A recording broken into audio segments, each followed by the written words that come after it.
Hello again everyone from Tokyo, Japan, and welcome back to Japan Vintage Camera.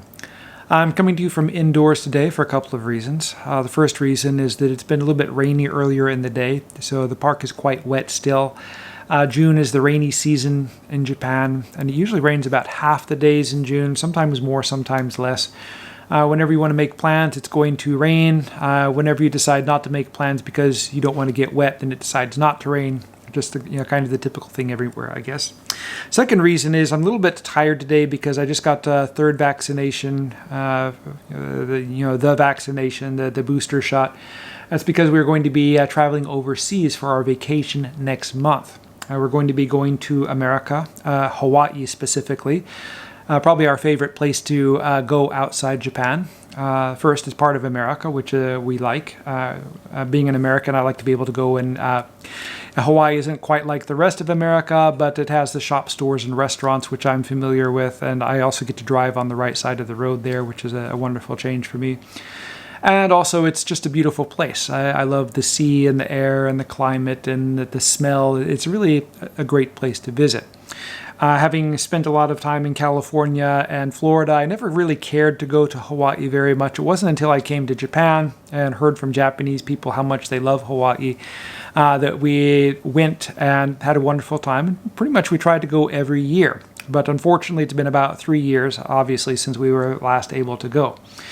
Traveling to Hawaii or pretty much anywhere internationally means things like shots and tests and documents and paperwork and all this kind of stuff. So we've just about got all this stuff done, and pretty much all we have to do is just go to the airport and leave. So we're going to be going for 2 weeks in July. So we're looking forward to it.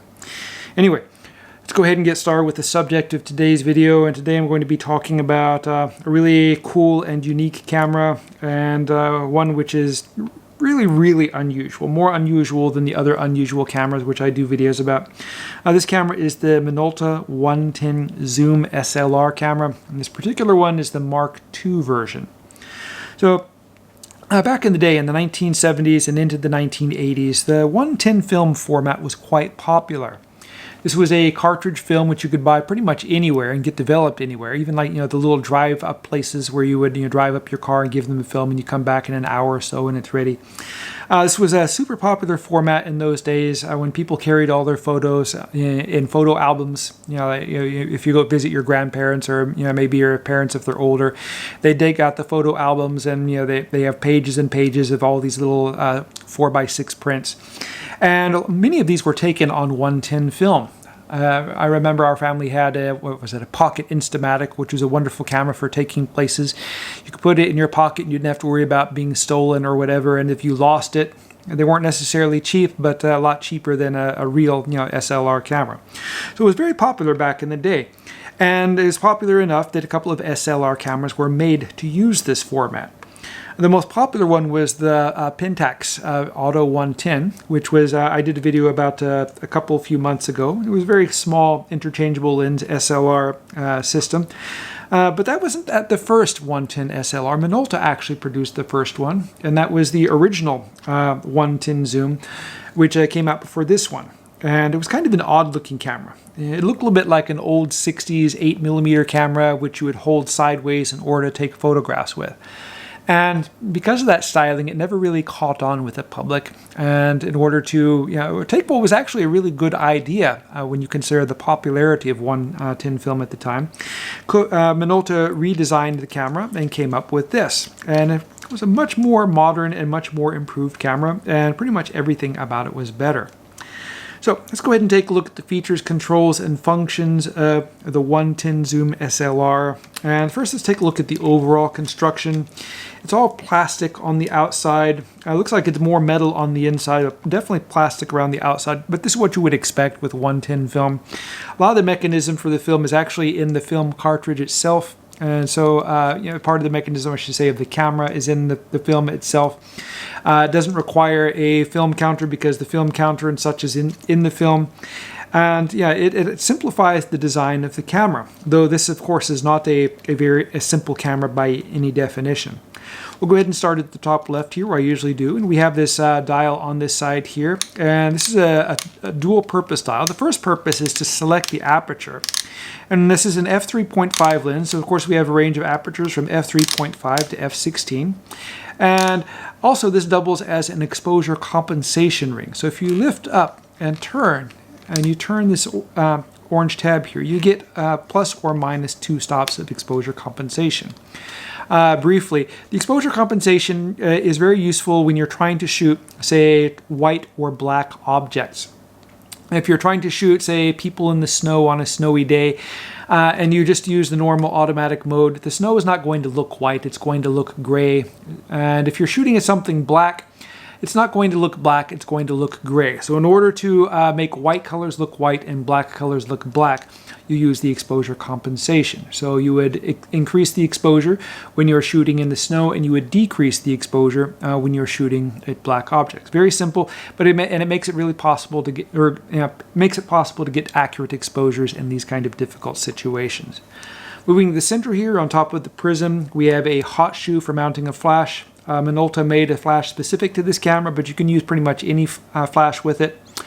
Over on this side here, we have the selector ring for the various modes. The first one is an L. To turn the ring, you have to press this white button where my thumb is moving. L is for lock, and that locks the shutter release button. A is for the auto mode. This is the one which you use for normal shooting. Then we have a selection for X or X sync speed, and this sets the shutter to 1/120th bit of a second, which is the flash sync speed for this camera. And then we have a bulb setting, which is a really interesting and unique setting on a 110 camera. You probably won't find this setting on pretty much any other kind of camera that used this format. The cool thing about this camera, it's an automatic camera, but it's not fully automatic. It's an aperture priority automatic camera, a lot like the Yashica Electro 35 rangefinder cameras. What you do is you select the aperture which you want to use, and the camera will automatically select the best shutter speed for that aperture. So if I open it up and so it's kind of dark right now, so that's kind of a long exposure for shooting at f3.5. If I move it up to f8 or f16, it's going to stay open for a lot longer. When you push down the button halfway, you can look through the viewfinder, and on the left side there's a scale of shutter speeds and LED lights which move up or down. So as you push the button halfway, you can see which shutter speed the camera is going to select, and if you want a faster or slower shutter speed, you simply turn the aperture one way or the other. Turning to a smaller aperture number will increase the shutter speed. Turning to a larger aperture number will slow down the shutter speed. A smaller aperture number means more depth of field. Larger aperture means less depth of field, but the camera works better in low light situations. Let's go ahead and take a look at the back of the camera. Here we have the film door, and it pops open just like any other 110 camera. You just put your cartridge in here, close it. There is no counting or reset or whatever system. You just simply replace the cartridges as they need to be replaced. Very simple and pretty much foolproof. It's a wonderful format for people who don't know anything at all about photography, like I was back in the 1970s. Here we have the viewfinder eyepiece. We have dovetails on either side, so you can fit diopter lenses or an eye cup. Diopter lenses allow you to adjust the camera to match your eyesight. You don't have to use the Minolta eyepiece. Usually you can find ones from similar cameras or SLR cameras. Olympus and Pentax ones often fit and work just as well. Over here we have a really odd feature which I didn't expect to see on this camera, and this is a leaf which closes the viewfinder on the back. And normally this is something you use on more expensive cameras or high-end cameras, and what this does is it keeps stray light from going inside the camera when you're trying to take, say, a shot on the tripod or a macro shot or something like that where you can't actually look through the viewfinder, and you don't want stray light going in and affecting the metering. There's a light meter eye on the inside of the camera and inside most cameras, and normally when you're looking through the viewfinder, your eye blocks out any light which might come through, and so the only light which strikes the meter comes through the lens. But if you take your eye away, stray light can come through here and it can affect the metering of the camera, so that's why they add this feature, which is quite cool. On the bottom here we have the film winding lever. This is a wonderfully smooth camera, much smoother than you're going to find than on other 110 cameras. And I like that it's a single stroke camera. The 110 cameras, the Pentax Auto 110 is a double stroke camera. I prefer the single stroke camera. It's just faster and easier. We have a Saturn 1/4-inch tripod socket. This is the battery cover here. This camera uses ordinary LR44 batteries, which cost almost next to nothing and are really easy to find. The 110 film, it's not hard to find. You can find it on Amazon. Other places sell it, and you can still find places which will process it. So there's still a pretty strong cult following for 110 film. A lot of people who may have been, have a lucky camera or family camera from back in the 70s or early 80s, which they still like to shoot. So still possible to use, find this film and still use these cameras. This camera is still fitted with its accessory grip, which is screwed on here. You can remove the grip to make the camera smaller and more compact. The grip allows you to hold it more firmly and I guess reduce vibration or shake to the camera. Take off the lens cap, and I really like the design of the lens. It looks really neat on the front. It looks a lot like the lenses which came on the Minolta CLE, which was the Leica version of a very expensive Minolta rangefinder camera, which you could fit Leica lenses to. It doesn't quite focus as smoothly, of course, as these Leica lenses, but it's quite good. We have two rings here. We have the focusing ring here. We have a focusing scale, which is arranged in meters and feet. And then we have the zoom ring, which is located behind that. And the wonderful thing about this camera is it has a really useful zoom range. So this is probably the most sophisticated lens which was ever used in the 110 format, and works quite well on this camera. What makes it even more sophisticated is the macro mode. And by turning this lever over to here, you can focus very, very closely. So if you want to take a picture of flowers or insects or things like that, this camera offers that capability, which is something which is really hard to get in a 110 format camera. When you set the camera to this setting and the orange dot is showing, you won't be able to focus the camera to infinity. It only focuses at close distances. So before you can go out and shoot at things far away, you have to push this back over to this side, and the camera's ready to use for general photography again.